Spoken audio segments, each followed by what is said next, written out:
Hey guys, so this is the second part in our But First series, and last time we talked about love, because the greatest of these is love, 1 Corinthians 13:13.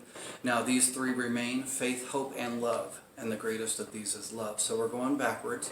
The second is hope. And we're going to talk about hope because in the Bible, hope is something very different than what modern English would say it is. Hope in the Scriptures, hope that we have is not I kind of hope this happens, I think it might, I want it to happen. It's not that kind of hope. The hope we're talking about is the same hope that's exampled with Shadrach, Meshach, and Abednego. And I'm attaching a video here that's MercyMe performing at the Gospel Awards, and their song is called Even If. And he talks about an example of Shadrach, Meshach, and Abednego in that song. And you may not have caught it before, but just listen to it after you finished. So in verse 16 to 18, the three say to the king, "We do not even need to defend our decisions to you, because our God can, and he will save us from your hand. But we need you to know that even if he doesn't, we will never give in, we will never worship your image, king." In verse 29, the king has seen them get thrown in. He knows the flames are hot because it's burned the things that were attached to their hands. It killed the people who were throwing them into the furnace. And it totally wiped them out. And yet there's now 4 men in the furnace. And the king says, wait a minute, there were only 3. Why are there 4? Now there's a lot of pastors who said, and I happen to agree with them, that 4th person was Jesus himself. He came down because he was their hope, because he was the one who was going to save them. In verse 29, the king says, "Therefore from this day on, anyone who speaks ill against the God of Shadrach, Meshach, and Abednego must be killed and cut into pieces, for no other God can save like we've just seen."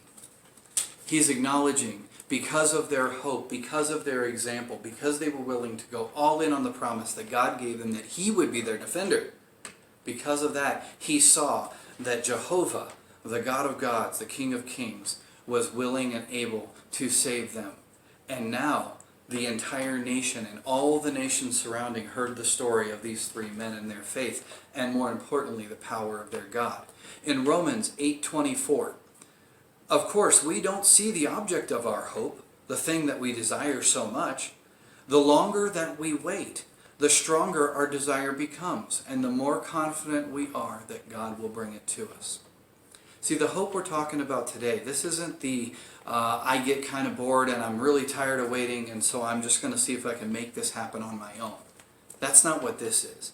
This is the hope that says, I'm going to wait, because I believe that God is not a God who gives half-filled promises. God is not a God who gives dreams that he doesn't plan to fulfill. God is a God who gives promises and he keeps his word. See, true hope, it's not a wish, it's not a desire, it's a willingness to go all in like Shadrach, Meshach, and Abednego did, trusting in the promise giver, not in the promise, but in the giver of the promise. Like the 3 of them said, no matter what the world sees, no matter what happens, no matter what you tell me, you must know that my God can fulfill his promise to me. Whether you're waiting for a husband, a wife, a child, a career, anything that God has promised, healing from a condition that's causing you pain or loss, whatever it is that God has promised you, you know in your heart that he's promised. And God says, trust me. And the longer you wait, the more you hope, because the more you know that he's going to do the thing that he promised for you. And you say to the world, I know he will do it. But even if he doesn't, even if he didn't fill it, I would rather die longing for the hope and the promise that God gave me, rather than accept a life without hope, rather than taking second best, trying to do it myself, or find another way to solve the problem. I would rather die longing for the hope that God offers, rather than settle for second best. That's the hope that we're talking about, and that's the hope that we're talking about in 1 Corinthians 13:13. So live with hope every day. When you wake up in the morning, know that God is going to fulfill the promises that He gave you. And it's going to be an awesome example to everyone around you. So have a wonderful day. We'll see you next time.